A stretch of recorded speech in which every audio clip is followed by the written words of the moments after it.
Jadi adat di Minangkabau itu sendinya adalah syarak, yaitu agama. Syarak di Minangkabau itu atau agama di Minangkabau itu sendinya adalah kitabullah. Kitabullah itu adalah kitab Allah. Kitab Allah ini maksud di sana adalah Quran. Jadi adat Minangkabau itu bersendikan kepada agama. Agama yang dimaksud di sini adalah agama Islam.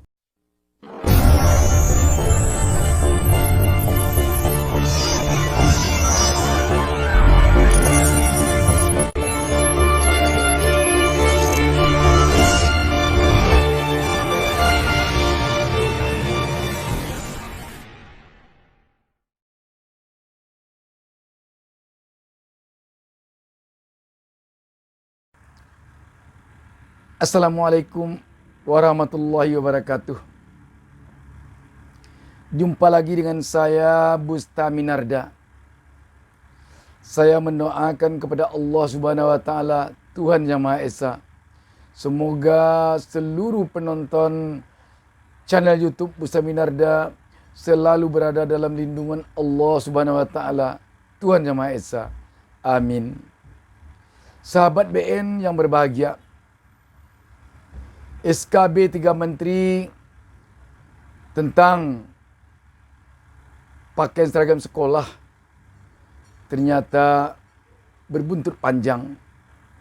Setelah beberapa hari lalu, begitu SKB itu keluar, dikritik oleh 2 orang ulama yang tergabung dalam pengurus Majelis Ulama Indonesia, Kiai Haji Khalil Nafis dan Buya Anwar Abbas. Sekarang di Sumatera Barat sedang menggelinding penolakan terhadap SKB 3 Menteri tersebut. Apa sesungguhnya yang terjadi dalam hal ini? Tampaknya ingin SKB ini ditinjau ulang berkaitan dengan dibebaskannya kepada siswi yang berada pada tingkatan pendidikan dasar dan menengah untuk memilih pakaian seragam sekolahnya, dan tidak boleh ada paksaan dalam berpakaian seragam sekolah yang mencirikan agama. Sekarang saya akan bacakan sebuah berita tentang hal ini. Minangkabau News memberitakan pada hari Kamis tanggal 11 Februari 2021 di bawah judul MUI Sumbar Ormas Bundo Kanduang secara tegas menolak SKB 3 Menteri soal seragam sekolah. Minangkabau News, Padang. Majelis Ulama Indonesia atau MUI Sumbar, Sumatera Barat mengumpulkan ormas pemuka adat Bundo Kanduang di Aula MUI Sumbar Rabu tanggal 10 Februari 2021. Konsolidasi ini bertujuan untuk menyatukan persepsi menolak SKB 3 Menteri yang tidak sesuai dengan nilai kearifan lokal masyarakat Minangkabau, bahkan jauh dari nilai-nilai Pancasila. Hadir dalam kesempatan ini PLT Ketua PMW Pengurus Wilayah Muhammadiyah Sumbar Buya Solsafat, perwakilan Dewan Dakwah Islamiyah DDI Sumbar Mazwar Masud, Dinas Pendidikan Sumbar, dan mantan Wali Kota Padang Fauzi Bahar. Ketua Umum Majelis ulama Indonesia Sumbar, Buya Gus Rizal Gazhar Datuk Palimo Basa, mengatakan berawal dari kasus seorang siswi di SMKN 2 Padang, kemudian berujung dengan SKB 3 Menteri. Itu bukan penyelesaian tapi bagaikan menembak pipit dengan meriam. Tuan-tuan sebenarnya bukannya menjaga sendi-sendi keberagaman tapi malah membuat kupak-kupak atau rusak tatanan keharmonisan dan kedamaian sesama anak bangsa. Bundo Kandung Sumbar Reno Rauda Taib mengatakan masalah kearifan lokal itu harus diselestarikan, bukan dihabisi. Lanjutnya, pakaian perempuan Minangkabau adalah jilbab sesuai dengan syariat Islam. Jika ini tidak disikapi, maka hanyut serantau kita. Dalam bahasa Minang dikatakannya, hanyut serantau kita. Mantan Wali Kota Padang, Fauzi Bahar, mengatakan saatnya seluruh potensi anak kemenakan dan lembaga bahu-membahu untuk menolak SKB 3 Menteri dengan mengeluarkan pernyataan bersama yang dikomandoi Majelis Ulama Indonesia Sumbar. Selain itu juga melakukan upaya judicial review terhadap SKB tersebut. Apabila kita perhatikan Sumatera Barat yang berada di ranah Minangkabau memang memiliki ciri khas tersendiri dalam hal mengimplementasikan antara agama dan adat di tengah-tengah masyarakat. Dahulu kala memang di Minangkabau adat dan agama itu terpisah. Sehingga terutama di era-era penjajahan dulu, sering kaum penjajah mengadu domba antara kaum adat dengan kaum agama. Setelah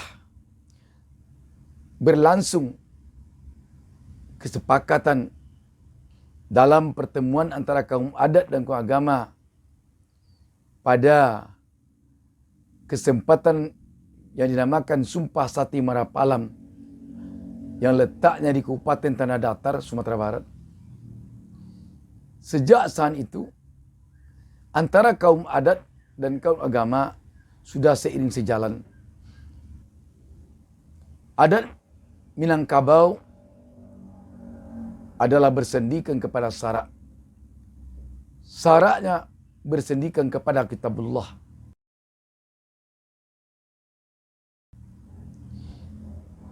Syarak mengatakan adat memakaikan. Yang disebut juga dalam bahasa Minang, syarak mengatur, adat memakai. Jadi adat bersendikan syarak itu artinya agama. Jadi adat di Minangkabau itu sendinya adalah syarak, yaitu agama. Syarak di Minangkabau itu atau agama di Minangkabau itu sendinya adalah kitabullah. Kitabullah itu adalah kitab Allah. Kitab Allah ini maksud di sana adalah Quran. Jadi adat Minangkabau itu bersendikan kepada agama. Agama yang dimaksud di sini adalah agama Islam. Sehingga di Minangkabau itu orang Minangkabau otomatis beragama Islam. Apabila dia tidak beragama Islam, tidak lagi bisa disebut orang Minangkabau. Karena dia telah mengingkari ketentuan adat bersendikan syarak, syarak bersendikan kitabullah. Maka itu di Minangkabau itu, apa yang digariskan oleh agama, apa yang tertuang dalam Quran dan hadis, itu dipakaikan oleh adat di dalam kehidupan sehari-hari.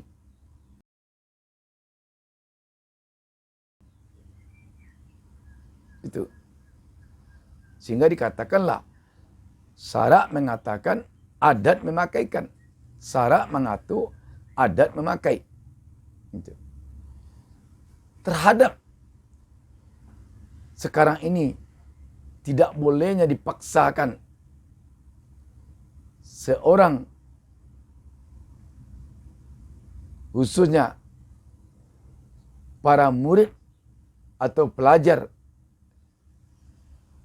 Muslim memakai pakaian yang menciri khaskan agamanya, tentu membuat orang Sumatera Barat agak resah. Kenapa demikian?